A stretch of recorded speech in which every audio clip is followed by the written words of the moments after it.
Hey business besties, welcome back to Female Founder World. We are the #1 business platform for women, and today I'm chatting with Lou Rice. She's the founder of a brand called Strapsicle, and it's this genius. I'm going to show you. If you're watching this on YouTube, you'll see it, and if you're not, go have a look, because you have to see it to really understand what they are. It's kind of this like rubber strap that goes on the back of your Kindle or your e-reader and means that you don't have to hold it in your fingertips. It's really clever. And I'm going to let Lou introduce how she started this business in a second, because it is a very, very funny story.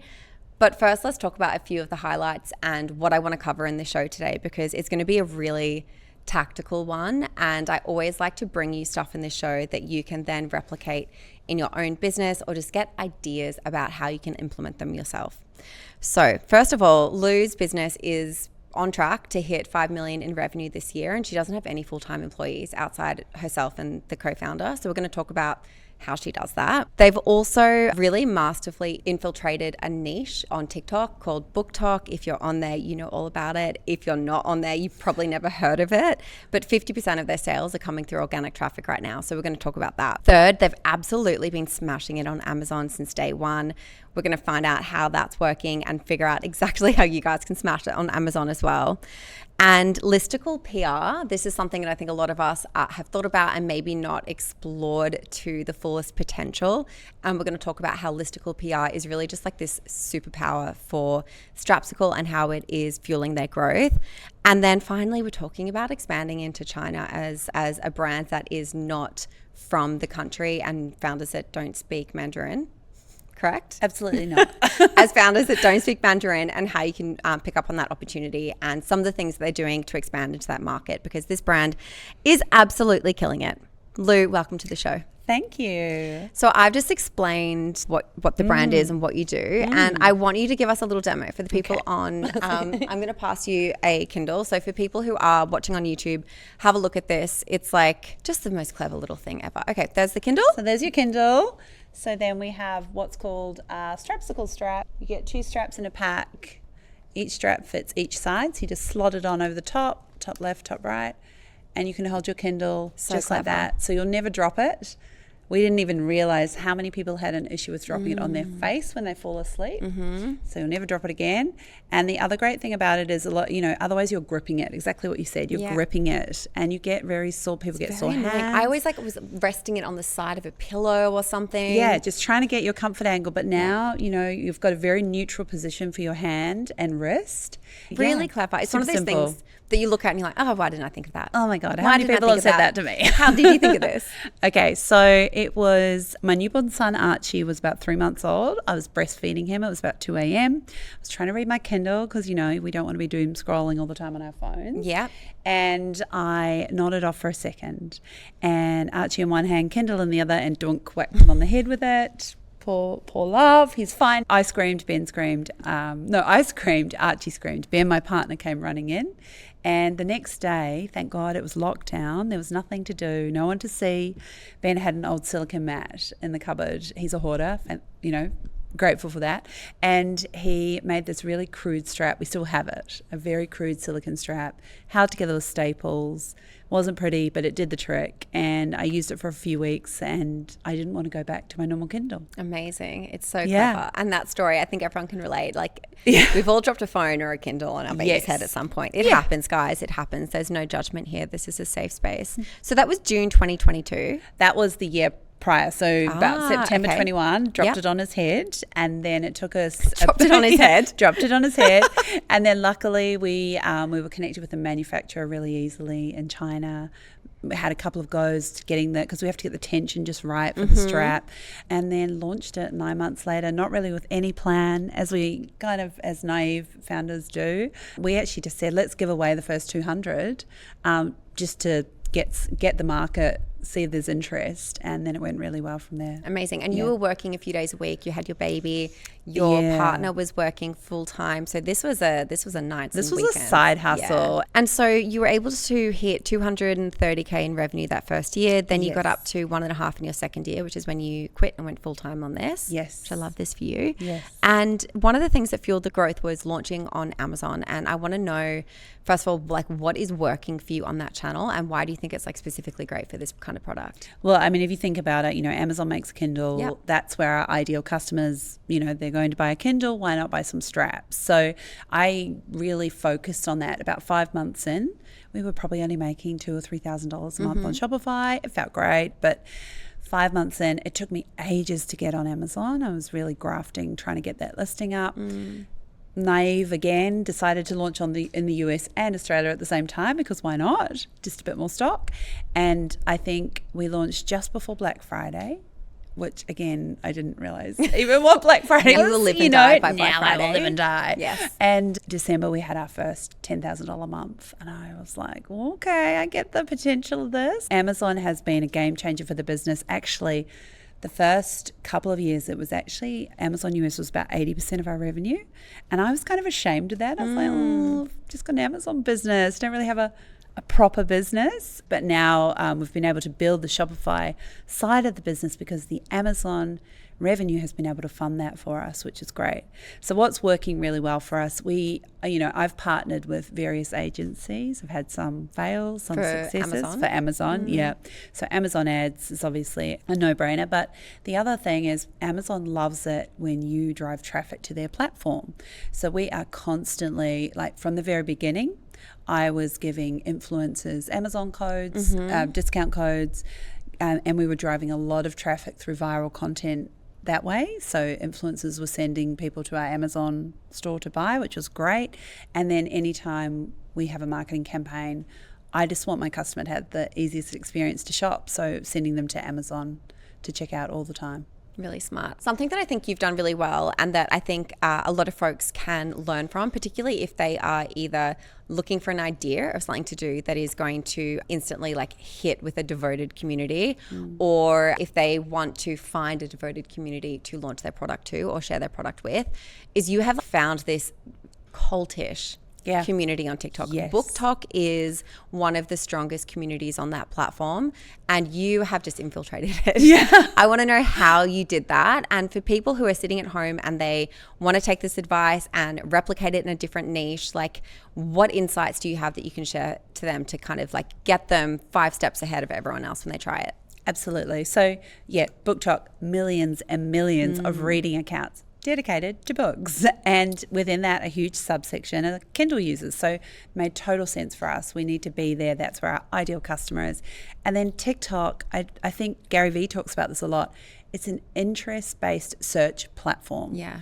You can be in there. You can find the nichest of the niche content for your know your customers so deeply, and then know what the trends are around your product, and just go and make content around that. So I think my story, though, I was trying to do that. I was trying to follow trends. I was trying to show up. I was trying to learn editing techniques. And I just didn't have the time. I didn't have the inclination to do it. You're not obsessed with it. Not obsessed with it. There are some amazing founder brands out there who, do their own content, and hats off to them. Not for me. So I had a friend who had great success hiring her own creator. And I knew we needed to do that because we needed to stay first to market, first to mind. We had to build the brand. Because the copycats are coming. Yeah, especially being on Amazon, right? So there are other straps on Amazon, not like ours. They're very functional in design, but it was only a matter of time. So I set out to find a creator. Now, it took me a good 2 or 3 months. That's probably the hardest part. Where do you find them? I was on TikTok Creator Marketplace. I had an ad on Upwork. I was looking in Facebook groups. Maybe I wanted someone local. And I finally found my creator on Upwork. And at the time, it was the biggest marketing investment for us. We hadn't really spent much on paid ads because we were doing this building through Amazon. And content creation doesn't really have an ROI. You're taking a punt. You're relying on the expertise of that creator. But we knew we had to do it because the worst case scenario was I would carry on doing it. So we hired Summer, and it was the best decision we made last year. I think that's such an interesting insight, because so many of us are sitting around like in our heads about not showing up for our brands on these platforms, and kind of like some people it is that their natural skill set and that's your superpower and you should absolutely be doing that. But if it is not, it can just be such a mental drain, because every day that you don't create a post, you're thinking that you didn't create a post, and it just like takes up so much like 100%. Mental space, I think. And so just being able to make that decision and say, okay, I'm not going to be the face of my brand on this platform. I'm going to let somebody else who, you know, who knows this space better be that on my behalf, I think is such a hard decision, because you have to take your ego out of it, but such a smart one. How do you structure that? Is it a full-time person? Do you have a certain amount of deliverables? Like, what's the nitty-gritty? I mean, with Summer, she has her own agency, essentially. She has a team of creators, so she's a contractor for me. And we have an arrangement where she will do 5 pieces of content a week. She will come up with the ideas, she will make the clips, she will edit, she will post. And she will post TikTok first, then again on Instagram and YouTube Shorts. So we've been doing that for 7 months now. I absolutely agree with what you're saying. I think it's about, as founders, taking the frustrations out of our head and getting out of our own way a bit, because there's so many things that make us frustrated all the time that we don't get to. This is one thing. This is a massive thing. If you could just hire someone to do this for you, it frees up your time so much, your mental capacity, and then also you're not having to think about what am I posting on social media this week. It's just, we've just got a content machine rolling. As I said, it was such a big investment. I looked at our stats today. Within the first 3 months, we had doubled our sales and our traffic was up by about 80%. But what has happened in the last 7 months, we have garnered over 80 million views on TikTok, Instagram and YouTube combined. Wow.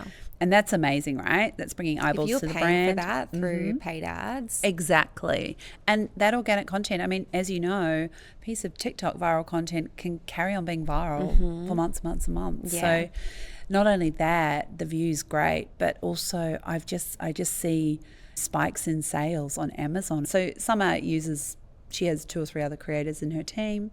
It's not about Summer being the sole face of the brand, because I'm still showing up as the founder in more of a goofy, like lo-fi way. But it is about bringing people constantly back to our page. Amazing. And I think that's what people need to realise, the benefit of that strategy.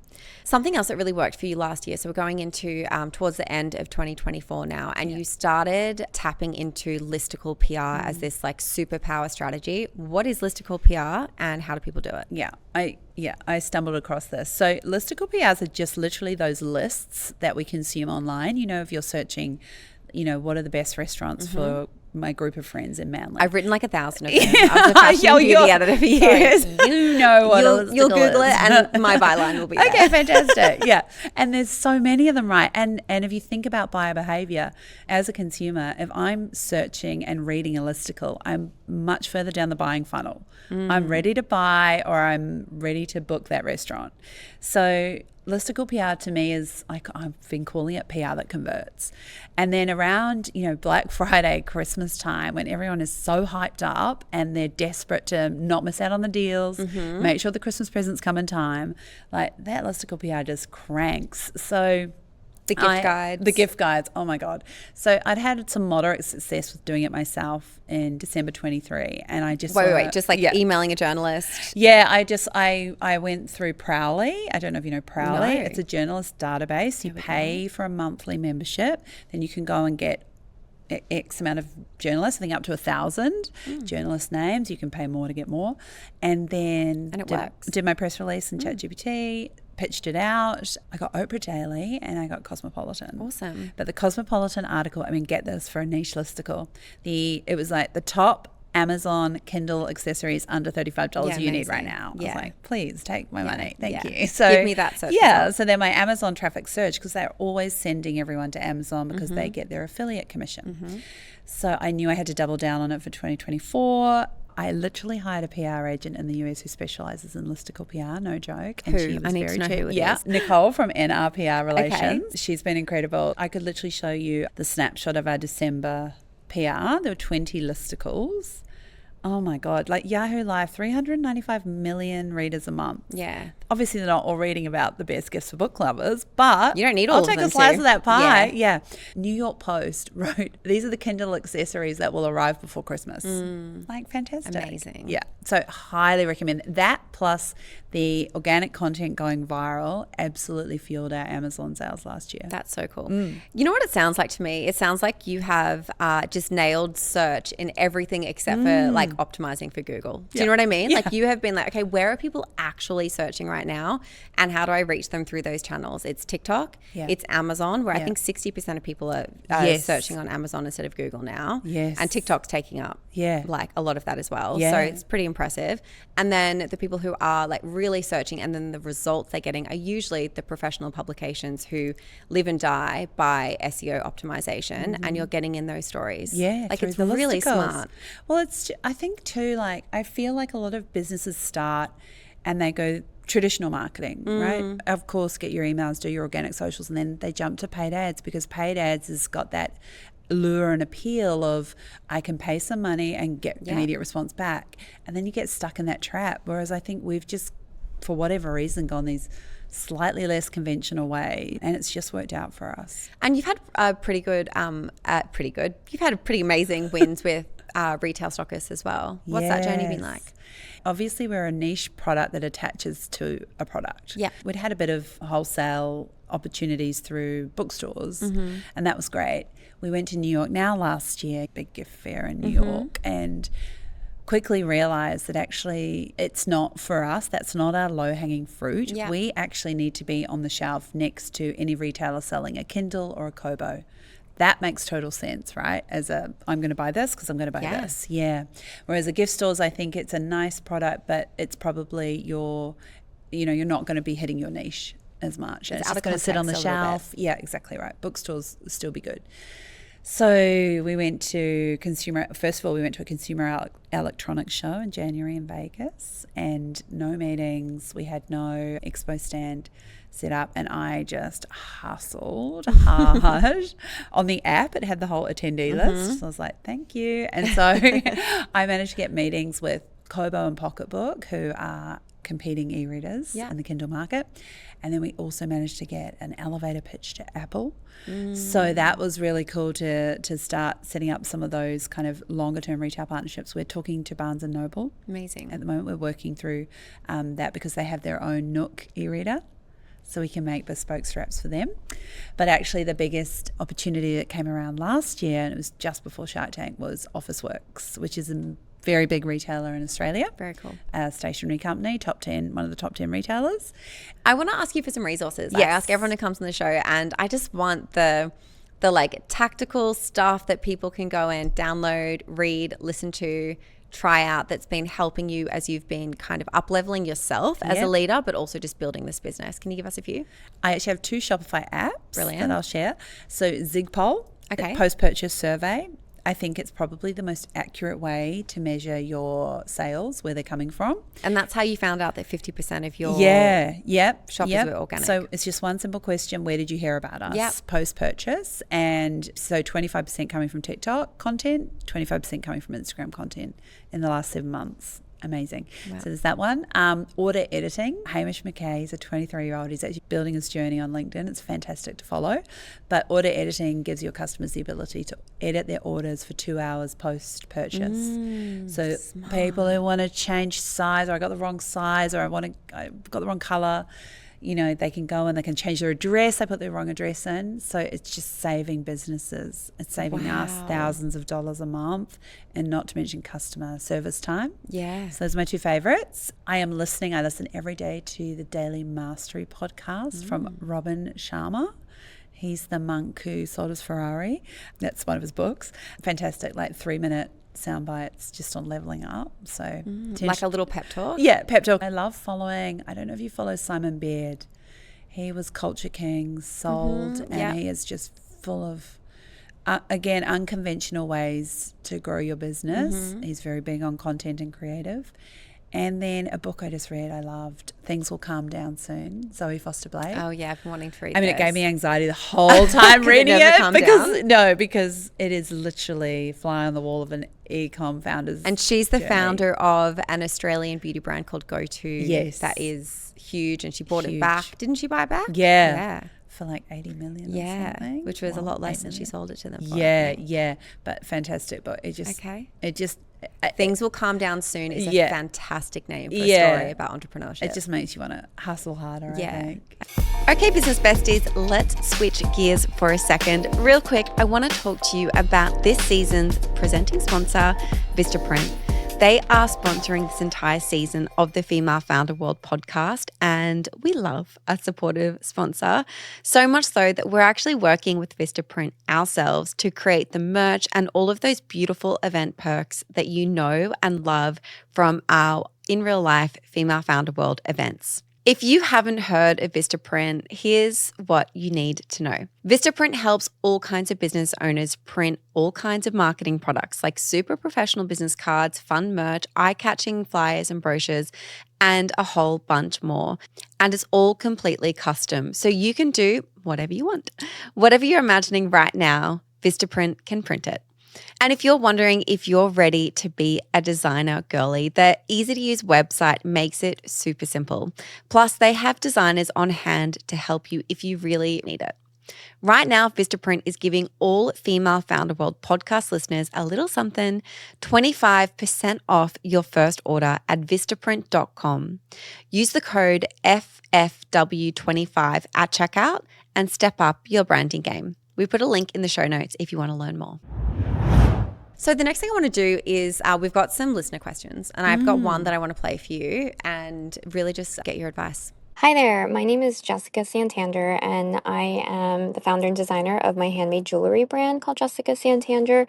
I've had my small business for the past 6 years, and my current issue has actually been the same issue for the past roughly 4 years, where my monthly sales have been stagnant at roughly $4,000 to $5,000 a month, and 80% really depends on being at in-person farmers markets and pop-ups. I just started investing in online meta ads with $20 to $30 as my daily budget, but I'm not seeing the results that I was hoping to see, where basically my ask is, what is the plan? What should be the focus to have my monthly sales be at least $15,000 a month coming from online sales? Thank you so much. Jessica, I think you're representative of a lot of people listening to the show. I think a lot of people are in this position. I'd love to know what your advice would be and what you would do in that position. Everything we've just spoken about, right? As I said, don't rely on paid ads. Yeah. How are you getting your brand out there online? What are you doing with content?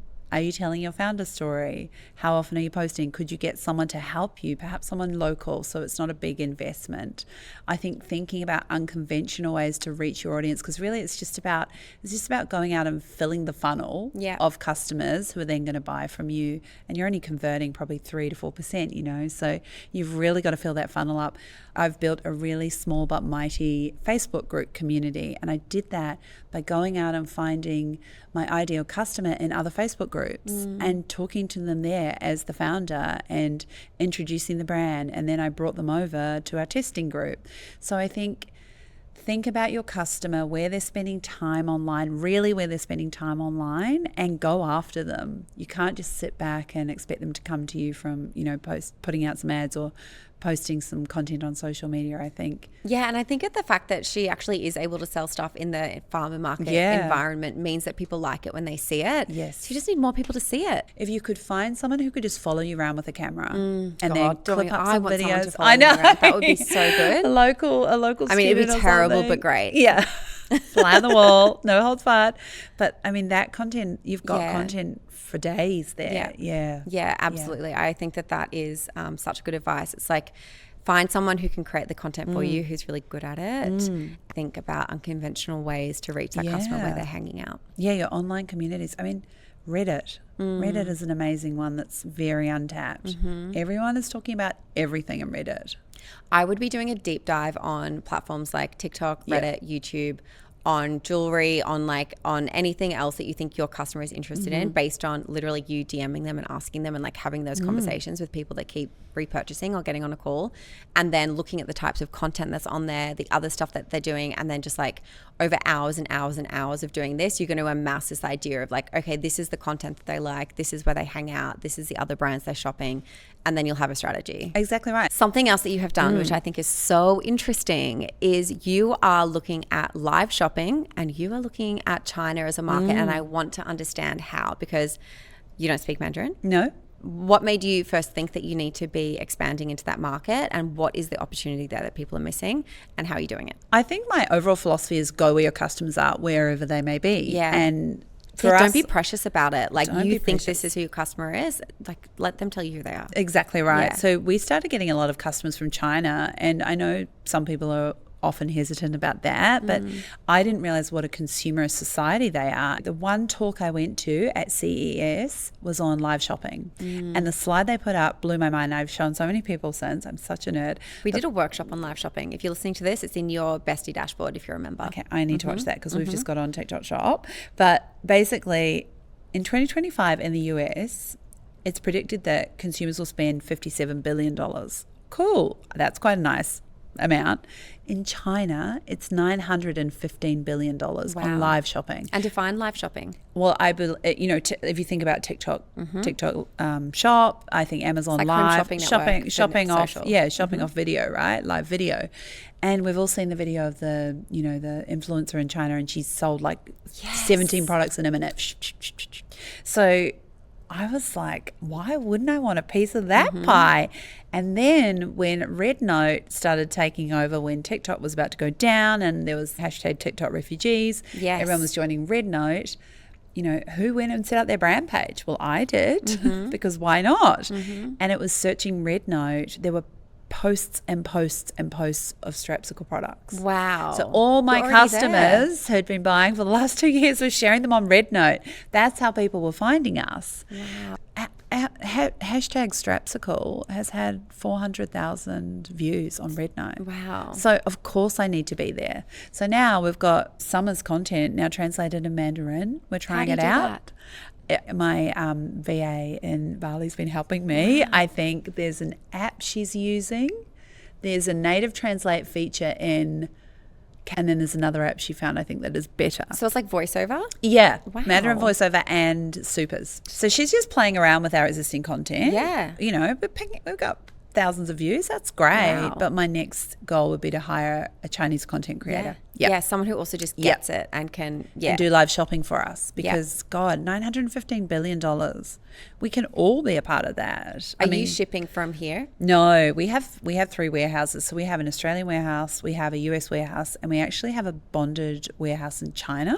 So they ship for rest of world for us. So then that makes it a bit easier. Amazing. Lou, thank you so much for coming on Female Found World. Where can people find you, and where can they find Strapsicle? Because everyone's going to want one now. So you can go buy them on Amazon, strapsicle.com. If you follow us, follow our journey on TikTok or TikTok Shop at Strapsicle, and Instagram as well.